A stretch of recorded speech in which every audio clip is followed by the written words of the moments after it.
Well, Jim Montgomery, I am very excited that you had some time to chat with me because I know you are very, very busy with something that is happening not on this planet. You right now are working for Jet Propulsion Laboratories, JPL. You probably have been seeing them in the news about something really big happening on Mars with Perseverance, as well as the Ingenuity helicopter and all of that fun stuff. So you're keeping yourself very busy. So I'm glad that you had some time to talk with me. But some people in our area in Southwest Michigan know you as Jim Montgomery, that is originally from South Haven. So tell me a little bit about that. I looked this up. You're class of 1982 Yes, I am. at South Haven. But I want to go back even farther because the show is called Start from the Beginning. So you work for JPL, which has things going on with NASA that is part of some really cool stuff. So what got you into doing things that are not on this planet? So yeah, that's a great question. And yes, starting from the beginning, I was 5 years old back in July of 1969 when Neil Armstrong and Buzz Aldrin took those first steps for humans on the moon. And my parents told me this. I don't have a memory of this part of it, but they said I drew a picture of a rocket ship and put it on the wall and said I was going to be an astronaut. Oh, so that's awesome. I'm getting goosebumps right now, as a matter of fact, on my hair. It's amazing. Yeah. Taking me right back to that moment. And I was just so inspired, looking up at the sky at night, wondering, are we alone in the universe? Seeing the Milky Way galaxies as a 5-year-old kid back in southwestern Michigan, looking up and seeing the Milky Way galaxy and just wondering. Yeah. And then the Apollo program, just so inspiring. I had another dream, actually. I wanted to be a pitcher for the Detroit Tigers, but my fastball wasn't so good. So that didn't work out for you. But hey, at least you got you had a good fallback plan of working with NASA, which that's I think pretty huge. So the fastball didn't work out, but did you end up playing sports in school? Oh yeah, certainly. I mean, love baseball. Learned that love from my grandma. I mean, I remember her teaching us how to play ball, 500 knockout roll in, just playing, ball in the lot next to us as kids. Lots of great memories from that. Yeah. And she inspired my love of the Tigers. And I was back in the 70s, back in the dark years. But there's a nice story in '84, which I'll get to if you remind me. Absolutely. So grew up in southwestern Michigan, right? It's just it's such a wonderful, wonderful place to be from, and to I miss it so much. I've been out in LA now since 1984, but I come home 2 or 3 times a year, and I just get grounded again.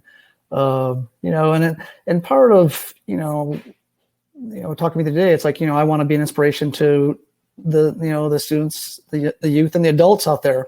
Yeah. To follow your dreams, because actually my dream was to be an astronaut, but I didn't quite make it. So I studied science and math and engineering, all those things you do to be an astronaut. I went off to college, got my computer science degree in BS at the University of Michigan back in 1986. And that's actually the story about the Tigers. I was in the Michigan marching band, and in 1984 we played the Padres. Yeah. And Game 5, the Michigan marching band got to play out there in center field. So Kirk Gibson, Jack Morris, and clinching Game 5. So my first Tiger game ever was actually Game 5 of the World Series when we clinched. So it's kind of hard to top that. Yeah, I mean, you got to think about those moments of when you're 5 years old and you're looking up in the sky, and then you also get to see the things with the Detroit Tigers. So those two moments are huge in your life, I'm sure. Oh, certainly. It was fun. And so, I mean, fast forward a little bit then, right? So you do all the things to be an astronaut. So you find out, oh, well, you're either a military pilot, at that point I was like, fly the space shuttle, and I wasn't in the military and my eyesight's not so good as you can see. So the other route was mission specialist or payload specialist. Well, to be that, you have to either be a medical doctor, or have a PhD. So I'm a little squeamish. I can never be a doctor. So I went the engineering route. And so I got my doctorate in computer science and autonomous robotics. I took the Russian language because at the time we were doing a lot with the Russians, and that was going to give me a leg up. I was flying small planes, checking all the boxes, right? And so I applied 6 times, and I got turned down 6 times. Got the little postcard saying, "Mr. Montgomery, thank you very much for your interest in the astronaut candidate program. Try again next time."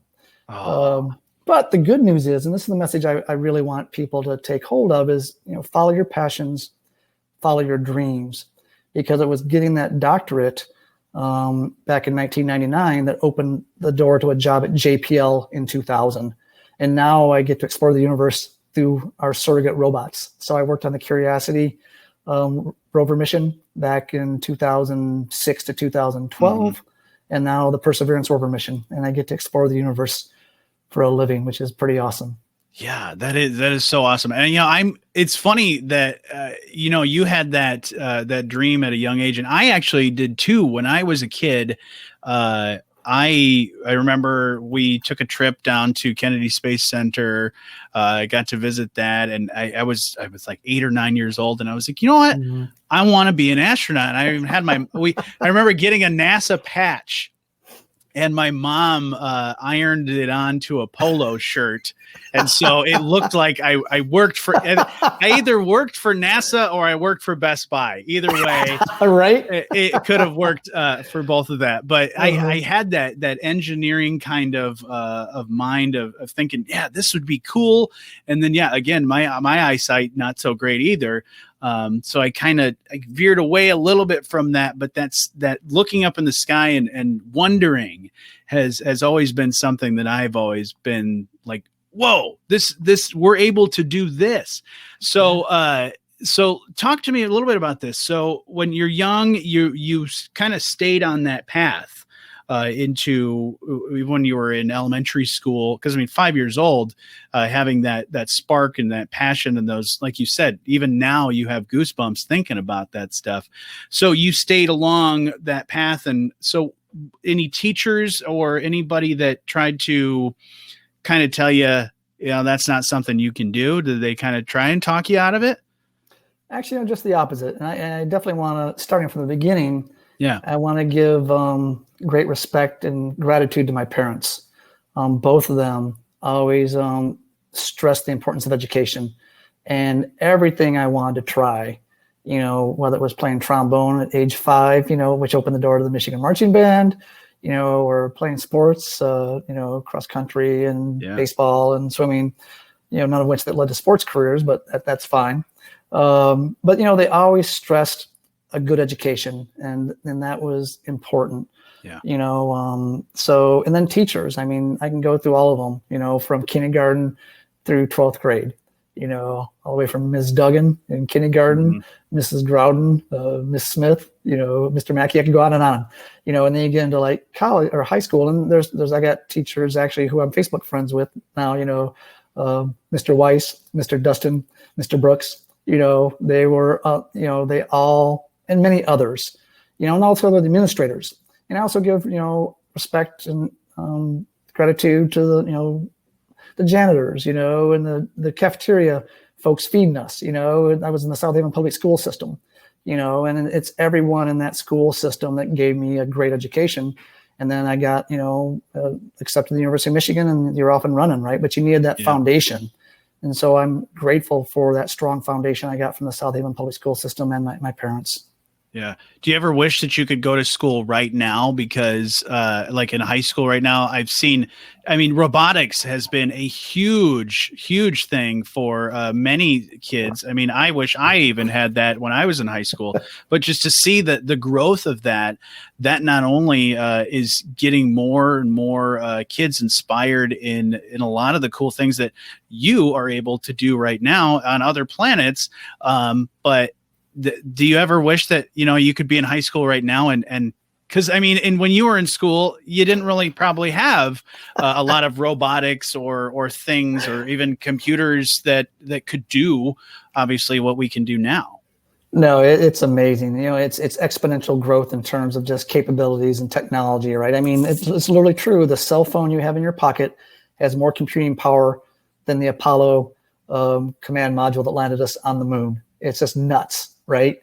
Yeah. And out of the box, you can go ahead and buy a quadcopter now that, just flies around autonomously, uses GPS, waypoint following. You can program it. You got FIRST Robotics, right? And I've actually been a referee for a number of years because it's, again, giving back, right? There's that kind of that I want to give back to the next generations. And it's amazing watching these teams progress over time, and in South Haven, Ramageddon has a phenomenally good team. Mm-hmm. They've gone, and they built that up over some number of years. As a matter of fact, I would like to speak with them, next time. I'm planning to come home actually in July and August for my mother's 80th birthday. Oh, wonderful. And so we're going to try and work that out, where I speak with the students. I've been chatting with some folks about that. And anyway, it's you're right though. But your initial question, no way in the world No.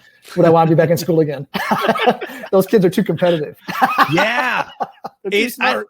It has honestly, I see the competitive nature of more in some of the kids that are in the robotics than I do even in organized basketball or football or things like that mentality. But even when you go to some of those robotics events, it's much like you're going to a Friday night football game. It's just that I think as a kid that is in that also gives them the drive of wanting to continue to do that. Because I mean, if you do back in the day, if you're doing a science project or something like that, your family members will show up and some friends might show up, but nowhere near is what you see the support happening. I mean, and also companies that are around. I mean, I'm sure your company as well, looking at the next age, the kids that are into this technology and sort of helping them along the way, like you said, mentoring them into doing the things that you do and showing them, hey, you have that robot that's going around the gymnasium right now, but that could be going on another planet, Mars, or, other planets beyond, because the stuff that you've been able to do in this short amount of time has just been amazing. So what would you say is the best advice that you've been given, either when you were a kid from your family members, or maybe there's a teacher or something that said something to you that really sticks with you? Nothing really jumps out as a singular moment in time. It just really, again, was that constant, strive to do better for yourself by getting a good education. And again, all the supportive teachers. And I would be remiss also if I didn't mention Mr. Borma, who was our band director. I got in the Michigan Marching Band because of his teachings with trombone. So thank you, Mr. Borma. I got to march in 2 Rose Bowls, a Sugar Bowl, a Fiesta Bowl, and a Holiday Bowl back in the era of Bo, back when Michigan still went to bowl games. Do you still play the trombone? On occasion, I'll pull it out, but I've lost my embouchure. Right. Because I know, from a lot of people in the last year of they're spending more time at home during the pandemic. They've realized, hey, I've got that, maybe that old band instrument or guitar or something like that. I'll pick that up and do that, or try something new. But you have actually, which is also a feat in its own, is your team and the Mars Perseverance and the helicopter Ingenuity. That's something too that is an accomplishment, because you're able to do, you guys as a team did get to be within the same room as you usually are. You had your sets of challenges as well, right? Certainly. Yeah, I'm glad you touched on that, because as I mentioned, I was on the Mars Science Laboratory Curiosity rover mission, and I was there with all my entry, descent, and landing brothers and sisters, and we had just gone through, 5 to 6 years of really intense sacrifice. Folks that may not realize, but we're working 6-7 days a week, 10, 11, 12-hour days. There was one stretch where I remember I had 3 22-hour days in a row. Wow. And I slept under a conference room table because I couldn't even, too tired to go home, and we sacrifice a lot, and it all comes down to 7 minutes of terror, as you may have heard, where you could lose it all. And so you dedicate, I was on the mission from 2006 to 2011. I'm sorry, 2014. We landed in 2012. But it could all end up in, you could make a new crater on Mars kind of thing. Yeah. And so I wish I could share that sensation, that set of emotions with everybody. It's electric. Again, here come the goosebumps again. It's the pent up stress, the excitement, the wonder. I'm part of something bigger than myself. All my teammates are here together, right? And then the first pictures come back from Mars, right? And wow, we've done it. Hugging and high-fiving and just the elation. And then for me, I do want to share this story with a dear friend of mine, Miguel San Martin, who's pretty much the father of the guidance, navigation, and control system we use for landing on Mars. And we had we worked hard, but we also play hard. And we were at a barbecue together. And it's a little bit of time before landing. And Miguel, all of a sudden, just tears are streaming down his face. And I'm like, Miguel, what's up? Yeah. And he just says, I hope we do not disappoint. And it's like, wow, it just hit me like a ton of bricks, the weight on his shoulders, because there literally were, I think, 2 billion people they estimated watched Curiosity land on the surface of Mars, a lot of them kids, and the disappointment that would have happened if that would have failed. And so I felt that very strongly, even more strongly on Perseverance, because I was the system engineer for something called the Lander Vision System, which is part of terrain relative navigation. And your listeners can just go to their favorite search engine, look for Mars 2020 Perseverance, and search for TRN, or terrain relative navigation. And it's essentially what it was. It gave the rover the ability, it gave us eyes. Every mission before that, we'd land like this. And we would just roll the dice and have to pick a place on Mars where it wasn't so hazardous, where you could land safely, pick a cornfield, in the middle of Michigan, as opposed to the Rocky Mountains kind of thing. Right. And so we could not land in Jezero Crater because it was too hazardous. Well, LVS TRN gave us eyes. So as we landed on Mars, we took images of the surface. We had a map on board, much like if you ever hike with a topographic map, and you look for those mountain peaks out there, you can draw the lines back, and where they intersect, that's where you're at. And that's essentially what LVS does. The Lander Vision System would tell the rover where it's at on Mars to about 20 meters, 60 feet. Wow. And once we knew where we were at, we had a map with hazards laid out. Here's rocks, here's a cliff, here's a sand dune, stay away from that. Here's the green spots, go there. And so with TRN, it was about a 99% chance of us successfully landing, 1% chance of death. If we would have failed, it's about an 85% chance of success, or 15% chance of death. And those are odds that we would not want to take. So I felt a lot of pressure myself that day that I did not disappoint. Right. And our team did not disappoint, and we didn't end up failing. And then we rolled the dice, and we hit the river delta and hit the delta or boulders or what have you. Right. And so to your point is the team, and we all have each other's backs, and we all work hard. We cross-check each other on things. We're very critical in our checking. We never attack the person, we attack the ideas. It's a very healthy interaction. It's the diversity of all humans. That's the thing I love about JPL. We're like that Star Trek model. You've got Uhura, and you've got Chekhov, and you've got, going the old Star Trek. Yeah. Now they've got Klingons together, right? So, but the point being, right, every type of human being you could think about from every walk of life works at JPL. Yeah. And it's our diversity that is our strength. And we're that existence proof of humans peacefully coming together to land a 1 metric ton rover on Mars and explore the universe together, which is beautiful. Yeah. And that's the anticipation too, like you said, that 7 minutes of terror, but the anticipation and the buildup of any project like this is years. I mean, for Perseverance, like you said, it's that buildup to 7 minutes and it's a pass or fail kind of that's right. situation. Yeah, it's just like school. Like you said, you don't want to go back to school because it's all that preparation for that this is your final exam that takes many, many years to construct. So in that 7 minutes, were at any point were you unsure if it was going to work? Do you have any hesitations like, oh man, I don't know if this is working right? Because in that 7 minutes, everything from when I was watching it live, everything seemed to go as planned, but I'm not the ones that in the room. So tell me a little bit about what was going through your mind in that 7 minutes. Certainly. Well, the neat thing for this was the silver lining of the coronavirus was that due to that, we had to reduce greatly the number of people that were in the room during landing. Yeah. So I wasn't there, but I got to spend it with my wife instead. And so she's literally for 14, 15 years, she sacrificed along with me. She's the one that's like holding down the fort when I'm working the 12, 14, 16-hour days. So I was with her and a few other of our JPL teammates, socially distanced, all wearing our masks. We got a little JPL Mars. I don't know if you can see that. Let's see. Yeah. Where's it at? It's somewhere in there.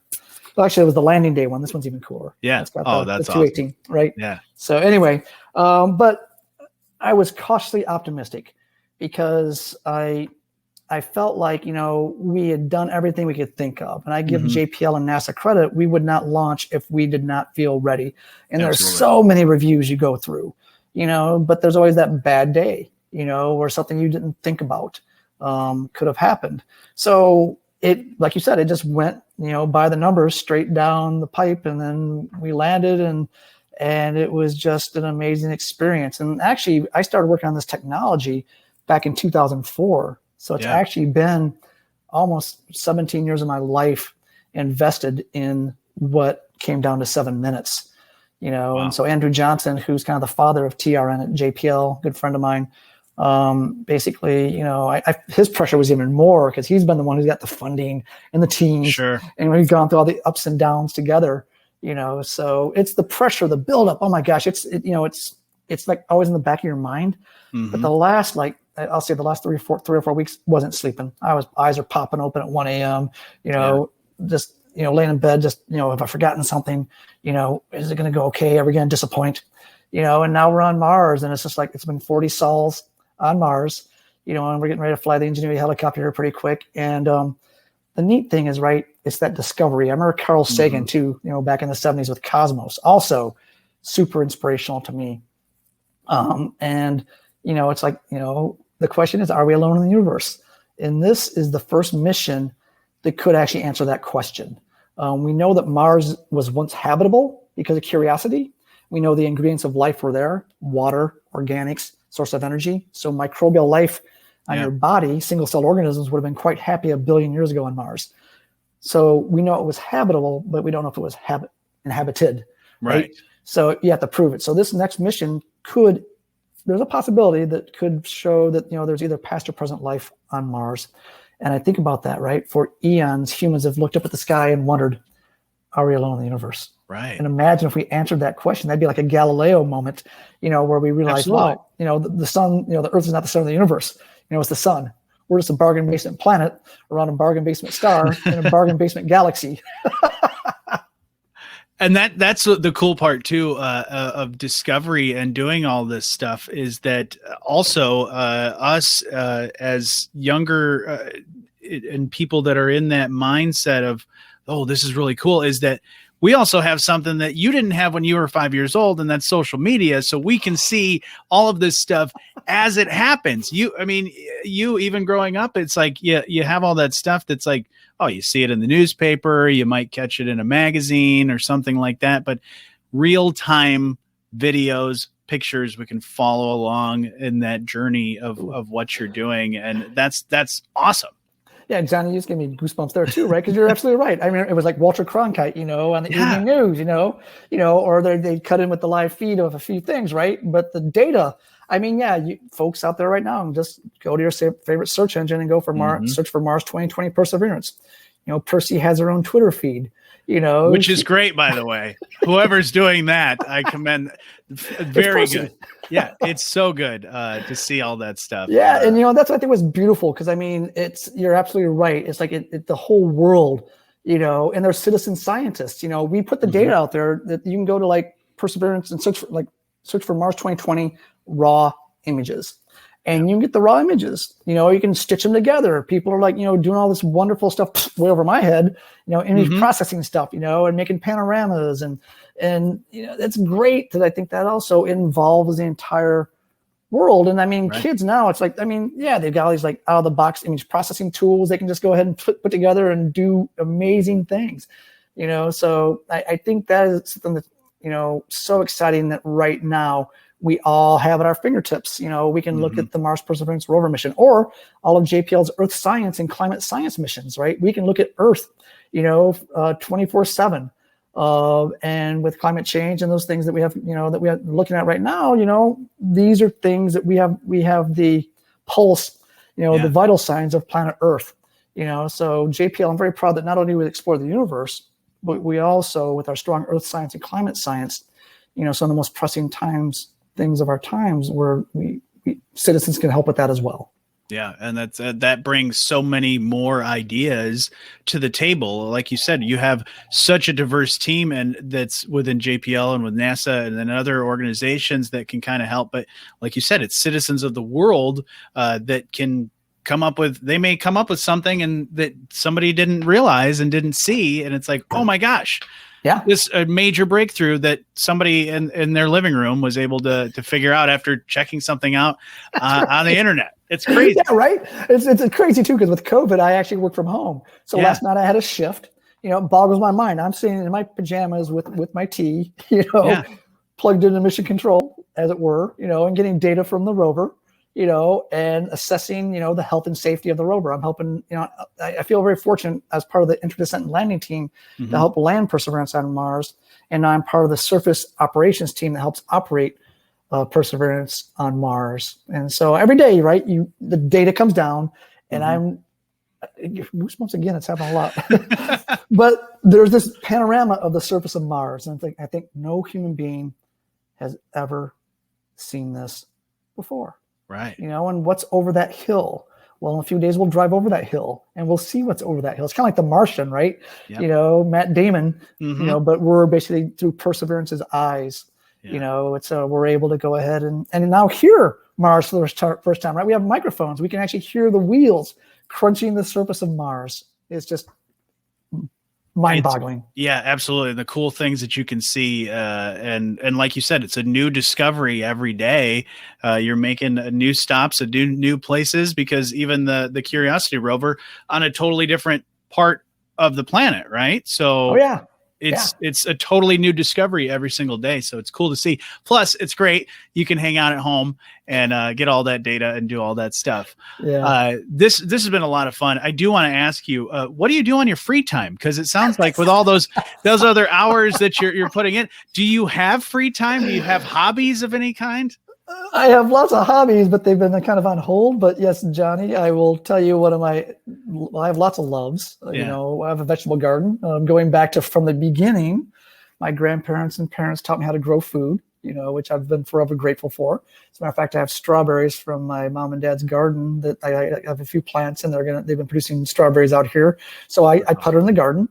I used to play a lot of beach volleyball, but that's kind of gone by the wayside. But I love to backpack and hike. So back in 2002, right before I got married, I hiked the John Muir Trail, which is about a 225-mile backpack in the Sierras. Wow. And so next year will be the 20th anniversary of me hiking the John Muir Trail. So I'm starting to get back in shape for that. And also I want to hike the Pacific Crest Trail, which goes from Canada to Mexico. Not all at once, but that's on the to-do list. Get back out, because I love the natural world, right? One thing I'll say about exploring the universe, and in particular Mars, you realize just how special this pale blue dot, as Carl Sagan called it, is, right? This is the only place that we know of that life exists. The biodiversity of life. We got hummingbirds in our yard right now. The babies just fledged for the first day. So it's kind of funny, right? Yeah. Ingenuity is going to fly in a day or two. And our little hummingbird babies just left the nest this morning. I got to watch. So I'm a lover of nature, our natural world. It's just, it's life is just a beautiful thing, right? And so getting back out in nature, is what I want to do. And just, hiking, backpacking, camping, going someplace where I have stars in the sky. It's not, right. LA, there's about 4 or 5 stars in the sky at night. And actually, even at my hometown in South Haven now, I go home to my folks' house, and the Milky Way galaxy is not what it was when I was a kid. I feel bad for kids that don't have what we had growing up, where you can see the Milky Way galaxy, in the summertime. Nothing like a southwestern Michigan summer night with the Milky Way galaxy overhead. Yeah, absolutely. And I grew up about an eighth of a mile from Lake Michigan, so that was even better. Camping on Lake Michigan. Oh gosh, I miss home. Well, we look forward to you. Like you said, visiting your mother, your grandmother. My mom's going to be 8. Yeah, my Wow. dad turned 81 last year. So yeah. So yeah, family is very important to me, and my siblings too. My brother Yeah. Carrie and Stacy and Kelly.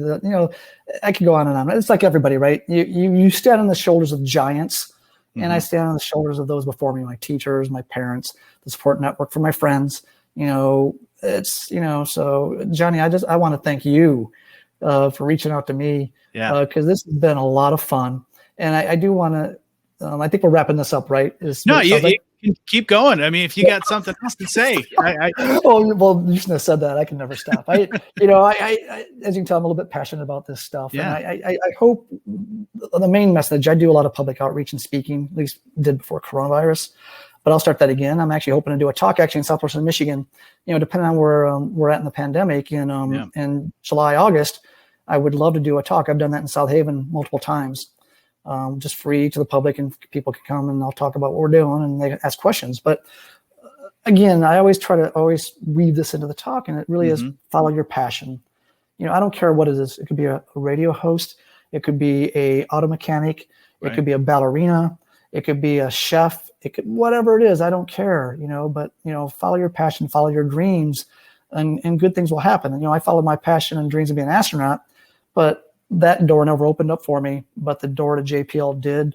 And now I've got to explore the universe and have just amazing experiences, field testing our technology systems on helicopters and F-18s, up at Edwards Air Force Base and out in the desert, with my, the memories are countless. It's hard, but I think it's the difficulty that makes it so special, to persevere as perseverance is done. The team persevered through some pretty challenging times.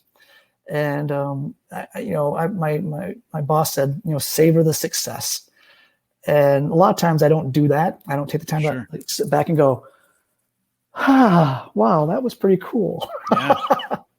Well, and it's also the you're always looking at what's next. So what is next? I mean, you're working right now, you're working on this project, but like you said, with all the other ones that you've worked on, you're also thinking about what's next. So what is the next thing that you and the team are looking at and maybe working on? Yeah, that's a great question. And JPL, that's the thing I love about JPL and NASA. It's visionary, right? We have basically near in time and space. We're talking like, back to the moon with Artemis. We're also talking about, boots, footprints, on the surface of Mars, and get out to Europa, landing on Europa. It's an icy ball of water. Are there European dolphins swimming beneath the surface? We don't know. So the question is, but you need the technology to get there. So that's going back to my roots, going back to technology. Andrew Johnson, who I talked about a little bit earlier, what is the next thing? So there's sample return lander. We're going to be caching samples of Mars. As good as Perseverance is and equipped as she is, she's got she's got the Apollo 11 technology compared to what we have here on Earth. So we want to bring samples back, much like the Apollo astronauts brought back the lunar samples, and bring to bear all the analytical tools we have here on Earth. Because there might be life there and we don't even see it. So that's that sample return lander. So we need to go ahead and do pinpoint landing, not only land safely, but now you want to go ahead and have enough fuel to, as you come on the surface of Mars, you fly, a few kilometers to where the samples are at, and you land and touch down and you blast it back off.